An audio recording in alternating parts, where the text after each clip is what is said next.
For more videos on people's struggles, please subscribe to our YouTube channel. Hello, welcome to People's Dispatch and Globetrotter. Today, again, we're very, very lucky to have with us Roger Waters. Roger, welcome to People's Dispatch and Globetrotter. Thank you very much, People's Dispatch and Globetrotters, particularly the Globetrotter in chief, Vijay Prashad. Well, it's really great to have you. You know, I just read the email you sent out. You were to have done a grand tour called This Is Not a Drill, which was postponed not because of, the bad side of history, the censorship or anything, but the COVID-19 pandemic. Mm-hmm.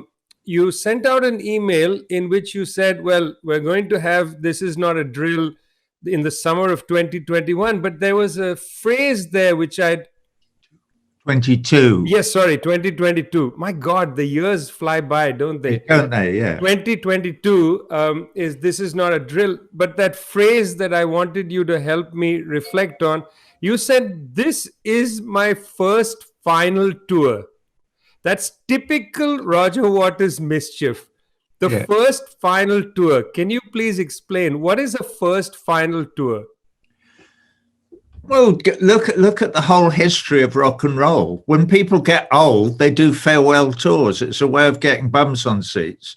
And they do fucking hundreds of them. Look at the Rolling Stones or I don't know, my friend Eric Clapton. Actually, he doesn't. Eric, bless him, I don't think he's ever called it his final farewell tour or whatever. But it is used a lot, or it's true. So I thought I'd make a joke out of it. I know, not very funny, but what can you do? And I've been using up all my humor, or most of it, because I'm writing my memoir. Yeah, I've told you that before, haven't I?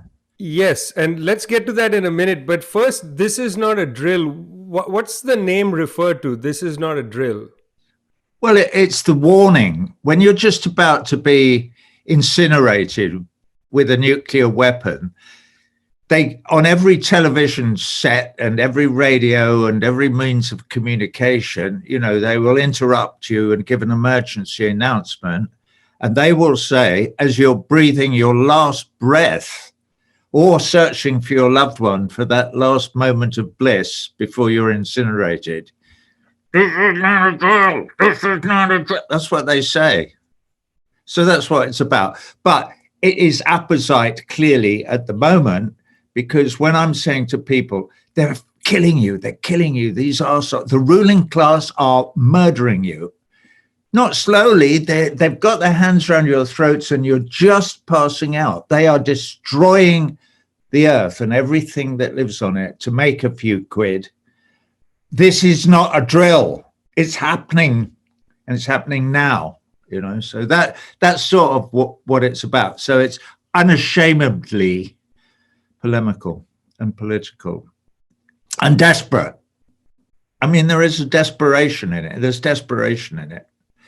Because so it's just part of me shouting from the rooftops, which I told you this in one of our previous conversations, is that, you know, from time to time, if you shout raucously and loudly from the rooftops, telling the truth, trying to get people to listen,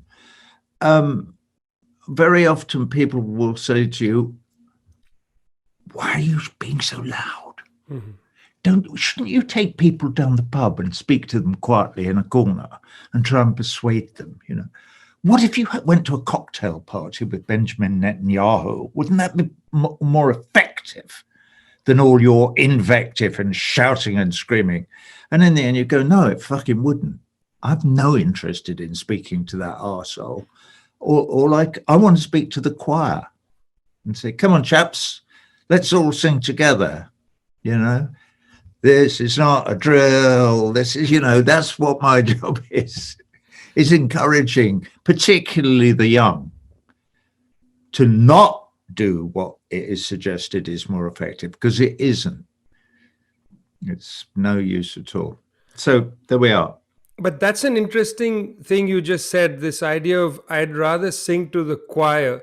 One of the ways in which people basically want to make you feel small is they say, why are you preaching to the choir? And I think when people say that, what choir? Which choir are you talking about? Essentially, part of our work, don't you feel, is to produce the choir. The choir doesn't exist. That's our whole work, yours and mine. That is what we do for a living, but we also do it to survive and that our brothers and sisters may survive. And that's exactly it. Yeah. I'm not actually singing to the choir. I'm singing to the people who may join the choir, really. But I'm also encouraging the choir because, I'm active in many, many areas now, more increasingly diverse, But I'm having to fight battles in the UK now against Keir Starmer and the new power in what's laughingly called the British Labour movement, okay, to try and protect the people who care about the things that I might care about in the British Labour movements. And all of this has come up because of the IHRA definition of anti-Semitism and people being kicked out of the Labour Party. And it's all nonsense. They're actually being kicked out because they supported Jeremy Corbyn and they supported some of the, few left-wing ideals of fighting for human rights and blah, blah, and more economic equality. So that's another thing. But where am I going with this? I know it's going to come back to Israel in a minute. I can feel it building up in me. The choir. Yeah, for instance, the BDS movement in the universities, on the campuses where I live in the United States of America is under fearsome lawfare attack. And that's why we hear so much about the IHRA definition of anti-Semitism, which includes in the definition of anti-Semitism any criticism of the policies of the State of Israel, which is ludicrous, completely insane. And yet, I think in 30 states or something, the state legislatures have moved bills to adopt the IHRA definition as the legally binding definition of anti-Semitism, which would mean that any criticism of the State of Israel, which, as we know, is deeply racist and apartheid state, any criticism of that state could be seen as hate speech and made and declared illegal. So all those young people in Students for Justice in Palestine and JVP and whatever on the campuses and others and many others they need all the support that they can get from loudmouths like you and me. And I know that we provide some succor for them in certain instances. When I write letters about Brown University or wherever it might be, and I try to support them whenever I hear, I know that they're encouraged, as I would have been when I was a student in a situation like that, as I was encouraged when I was, marching from Aldermaston to London all those years ago. Not that we had the effect that we desired, but nevertheless, it is in the ledger. We are on the history books. And Bertrand Russell and Canon Collins and Michael Foot and the other great leaders who encouraged me as a very young man then,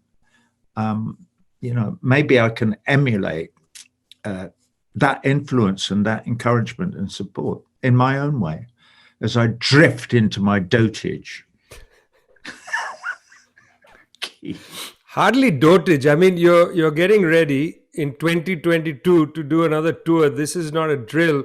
When I got that announcement, the final farewell tour, the first farewell tour. Not final. Oh my God. I went back and I listened to The Wall in its entirety. It's just an extraordinary piece of culture and thought. And there's a song in there which I say to my own to my own detriment that I hadn't paid attention to, called Waiting for the Worms. Yeah. Which I was listening to it. It's 1979.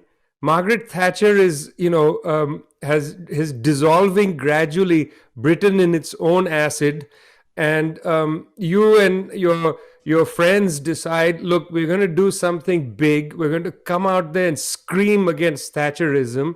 You produce this incredible album. It's an incredible show, an incredible album. Hang on a minute. What friends? Well, I'm not What do you mean, me and my friends? What are you talking about? Well, because none of us is a single individual. We have many friends inside our heads. We do. Yes. I just wanted to make sure you weren't talking about the other boys in the band. It's the friends inside your head. The many voices that one has when one believes one has to change the world. So you and those friends. Yeah. Okay, good. Glad we cleared that up. Waiting for the Worms. I mean, listening to that song, it could have been sung. It probably was sung by people in different parts of the world against their own autocrats, also against the texture of imperialism. It's very much there in the song. There's a little bit of despondency. We're just sort of waiting for the worms. There's defiance because you scream out that this is not what we're on. There's a little bit of the texture of social decay, racism, and so on. Think back with us to that song and what it means for you. Well, now you're making me to display the extraordinary depth and breadth of my memory, particularly for my own writing. If I can, but I mean, I can sort of hear it playing in my head, waiting to cut out the deadwood, waiting to clean up the cities, and the queens and the coons and the reds and the Jews. Those are the most important words in it. And that was really interesting that in 1979 I could get away with singing that on stage because I'm playing a part.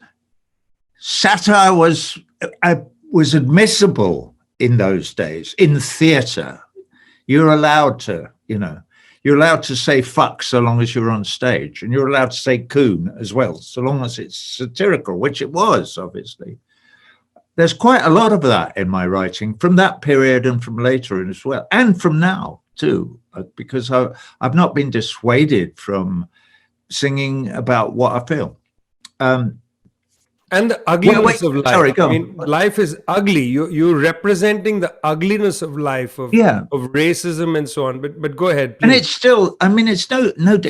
Isn't it interesting that where I live in the United States, how the endemic racism is finally beginning to become apparent in front of our eyes. We go, oh, fuck me, it's a camel, Oh, I didn't see that. I thought it was a mirage. I didn't realize no, it's a dirty old camel shitting on us all. It's called racism. And it's been there all the time, and it's been ratified, and all the nonsense that we've lived through, 3 strikes and you're out, jamming the prisons full of black people so that they can be slave laborers is what they are. That was the important thing about the 13th Amendment to the Constitution. Not that it made slavery illegal. It actually made slavery legal, i.e., if somebody is a prisoner, if you've decided they've committed a crime, you can force them to work for you as a slave. That's what the whole penal system in the United States is about. Anyway, where was I? I can't remember. It'll never go away until we win the propaganda war with these arseholes. And that's a very difficult war to win because they spend billions and billions and billions of dollars of their ill-gotten gains persuading we, the electorate, that everything's fine. And they do it. Well, we know what they do and we know what's going on, But it's interesting. If you want to know what somebody really believes, and look at what they do, not what they say. And so we watch what they do. We watch what the ruling class does, and we watch. So we're watching them now, clearly, clinically destroying the world. That's why I'm always interested. I've probably brought it up with you before. When you listen to Chomsky talking about Davos or somewhere, have I said this to you before? He often says, you listen to these people in Davos, probably the CEO of Exxon or somewhere, and they talk about anything but the real problems. Mhm. So for instance, they never, ever, ever question the profit motive, or they never question corporate law in the United States and in the whole of the Western capitalist group of countries. They never mention it. It's just accepted. It's holy writ. You can talk about anything you want, but you cannot talk about that. And so, but they must know what Chomsky says is the CEO of Exxon must know that he is destroying the world for his grandchildren as well as for everybody else's. They're destroying the world on the altar of profit, but it's their fucking world as well as ours, if you see what I mean. But it doesn't matter to them, because they've accepted the ethos so absolutely, and the rewards for engaging in the destroying of life on Earth are so palpably attractive to them. I.e., you get a global 6,000 and a big fucking house in the Hamptons or whatever it might be, and your children go to Harvard and Yale, and you can buy anything you want, blah, blah, blah. And it's so attractive to them that, yeah, but you're destroying the world. Fuck it, I don't care. Look at all this stuff I've got. And how powerful I feel. I'm really powerful. I'm one of the most powerful people in the world. Look, I can destroy it. Well, that's the interesting thing. In the song, you have the line, waiting to put on a black shirt. Yeah. Waiting to put on a black shirt. The fact is they don't need to anymore. There's a very haunting part where you say "Eins, zwei, drei," reference to Nazism. But they don't need to speak German anymore. There's a hideousness to this ruling class which looks at the rest of the world with contempt. Yeah. When you say they're destroying it also for their own grandchildren, well, they don't seem to think so. No. They have contempt for the rest of the population. I think that defines it. It does. This word contempt. It's supremely apposite, Vijay, right now at the moment, that they think they will survive by vaccinating themselves and letting the Southern Hemisphere and Asia and anybody die. Oh, fuck them. We don't care. No, don't vaccinate them. They can die. All of them. Africa, Asia, blah, blah, blah. They're too stupid to understand that, the coronavirus is no respecter of what they think. And it's being shown over and over again that the fact that that the making and distribution of vaccines is to make profit. Certainly in the United States, the UK, Belgium, Germany, blah, blah, blah, blah, blah, blah. Obviously not in Cuba or maybe China or there are places in the world where they go, no, don't you see? We have to vaccinate everybody, even if it's only for selfish motives, because if we don't, we can't deal with this thing. You can't only vaccinate the wealthy. That's not how herd immunity works. There is a serious deficiency of moral feeling, because in Canada, the Canadians, you and I know that the way the vaccine protocol works is you need two of them. You get the Pfizer 1, you get Pfizer 2. For some reason, the Canadians have stockpiled 5 vaccines per Canadian resident. Now, why they've done this, only Justin Trudeau knows. But imagine, we live on a planet where in India, they've run out of vaccines, even though India produces the most vaccines. And in Canada, they have already 5 per head. Yeah. Go figure. Well, if you ask Justin Trudeau why, he would next. He doesn't want to answer that question. There must be an answer. Maybe it's just panic. Maybe it's just, oh, well, we panicked. And so we bought a lot more than we need, or I don't know what. Or he might actually go, well, if we don't hoard it, they might get hold of it and we'd rather they all died. Or what? I've no fucking idea. It's so dumb. Mm-hmm. But then a word from the wise, hey guys, you're going to have to cooperate with the Chinese. All right. Could we start today? And the Russians. President Biden, could you stop calling Mr. Putin a killer on fucking TV live, you moron? What is wrong with you? That's diplomacy? I mean, that's leadership? No, it's just useless, cheap, rotten orange peel rhetoric. You know, it's nonsense. It's completely unhelpful in every possible way. Anyway, whatever. That's just, it's obvious. But that's how they maintain their power. And so they have to keep telling us that the Chinese are at the behind everything. If it's not the Russians, it's the Chinese. It's one or the other.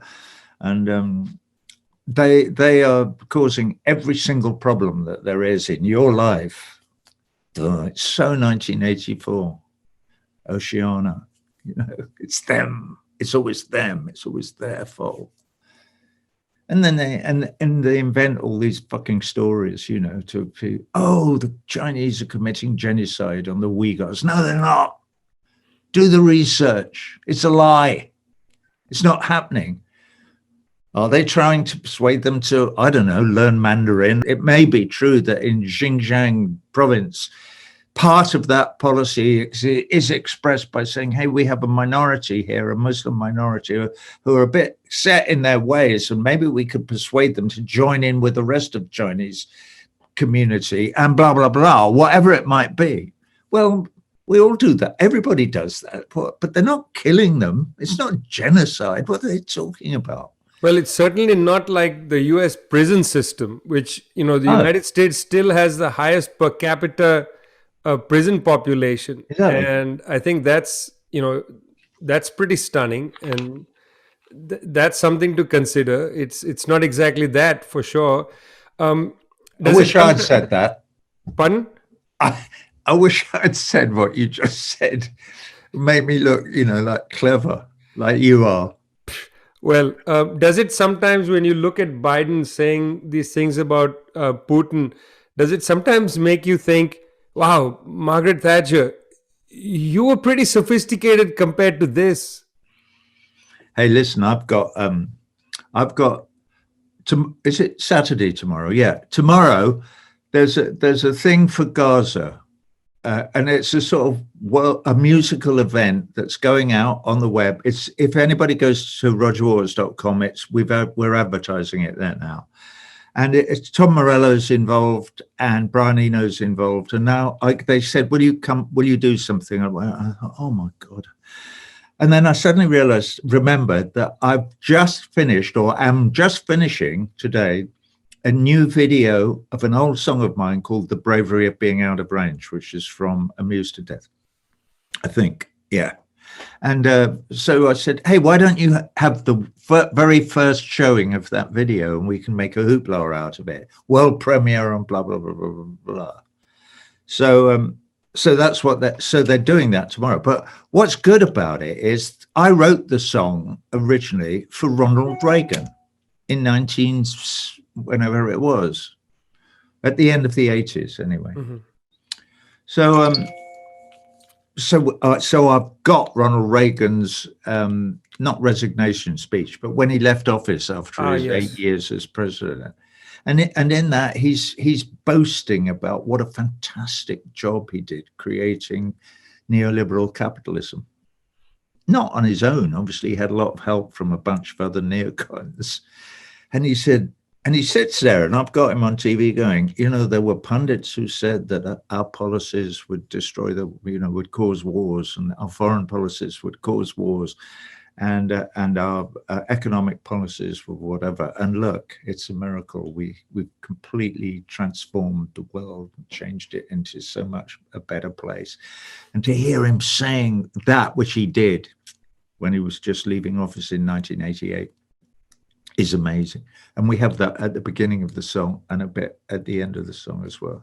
Well, back in 1980, when I was running for president, it was all so different. Some pundits said our programs would result in catastrophe.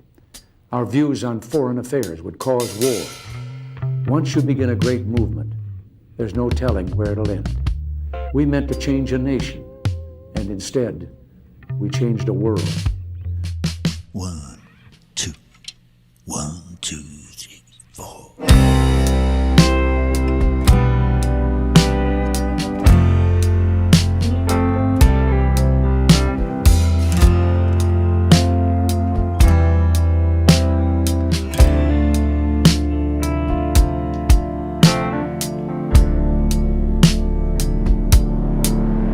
You have a natural tendency to squeeze off a shot.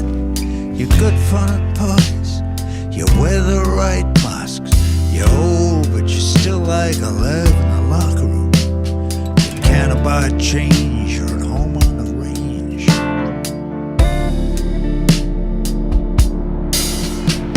You open the suitcase behind the old workings to show off the magnum you did from the canyon.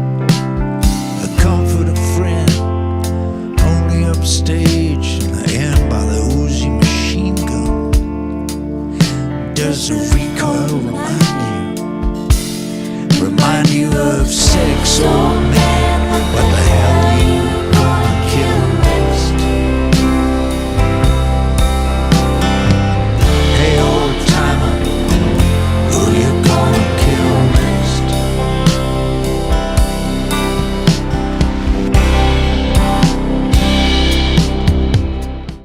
So that's good. So I'm glad you have to point back at these things. I mean, I almost cut into this new version of Bravery a picture of like 30 dead Guatemalans, women and children lying slaughtered in the streets. A few of the 30,000 that Reagan and Kissinger murdered just out of hand because they wanted to impose a dictatorship that was politically aligned with the United States in Guatemala. Never mind the other countries, you know, and all of that. And people forget. And this motherfucker is revered as a great statesman. He was a puppet, but he was a disgusting human being. So that'll be on the telly tomorrow night, which is a good thing. And also, I know I'm rambling a bit, but I can't help it. Also, I've been thinking. I watched. There was a very good Palestine deep dive yesterday or the day before. They had Gideon Levy on, and he was talking a lot of quite dry stuff that goes over my head about Israeli politics and the right and the left and the and the Knesset and who's who and what's what. But what fascinated me about listening to it, and I missed it because I was involved in some other piece, and suddenly I went, oh fuck! It started at 2 and it was 3:15. It had gone. It's only an hour long.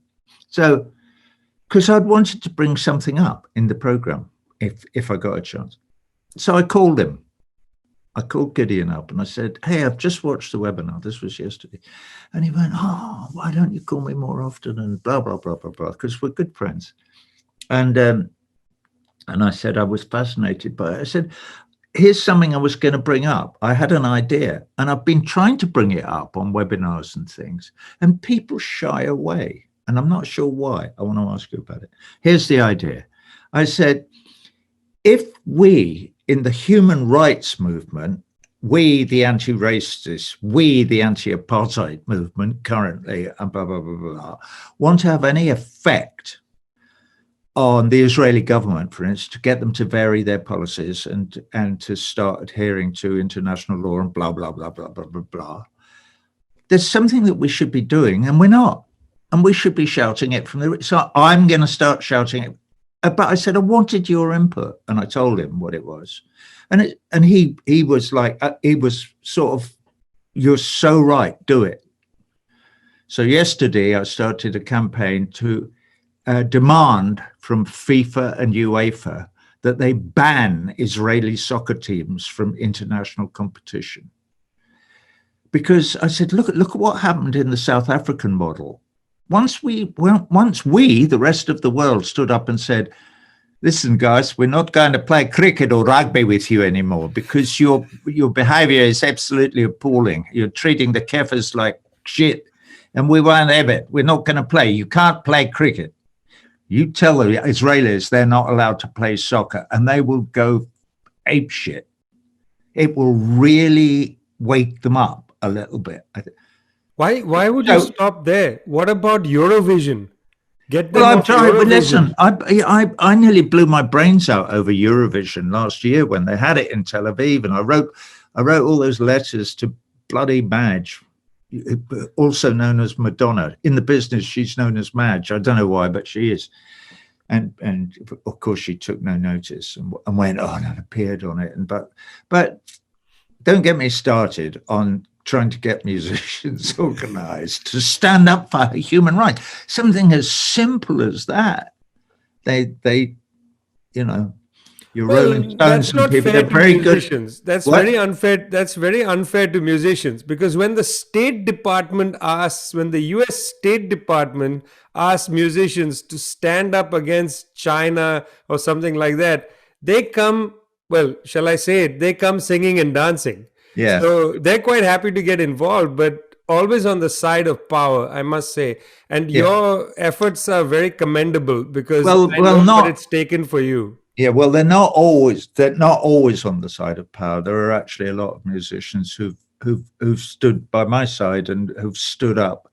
And I'm not going to stop mentioning all their names, because, Lauryn Hill, Elvis Costello, blah, blah, blah, blah, blah, blah, and some great jazz musicians and people as well. I'm very bad at remembering names off the cuff. So it's not like, I don't feel like I'm a lone voice in the wilderness. I'm not. And this is a big choir, and it's getting bigger every moment. And the Ministry of Strategic Affairs in Tel Aviv is scared shitless of the cultural boycott and of BDS. But if it became a soccer boycott, oh my God. So I started it yesterday. So you tell everybody who listens to People's Dispatch, it's on.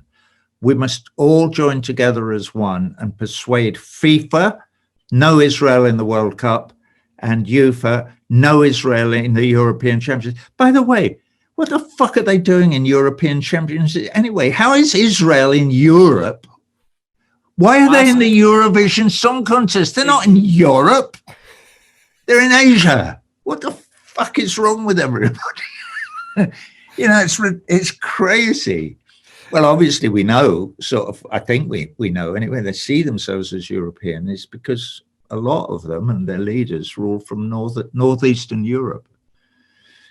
This is true. Well, Roger Waters, this is not a drill. Summer of 2022, the first farewell, the first final tour. Yeah, 6th of July, Pittsburgh. Wow. See you there. 6th of July, Pittsburgh. And then perhaps at the end of the summer, Roger Waters, this is not a drill in Gaza, where we'll also have a soccer tournament alongside, this is not a football tournament, alongside this is not a drill. Wow, what an idea. What an idea. Well, last year I was invited by the mayor of Bethlehem, a Palestinian, to go and do a concert in Manger Square. And I went, I'm there. Of course, the Israelis wouldn't let me in, obviously. Let's try to do it again. I'll come with you. Let's try to do it again. Oh, yeah, let's try. But they won't. They don't give a shit. They'll just go, no. What, him? No, he's a raging anti-Semite terrorist. He's a terrorist. That's what they'll say. Yeah, it's me. Thanks a lot for joining us. Hey, Vijay, it was very nice to talk to you. It's a pleasure. As always.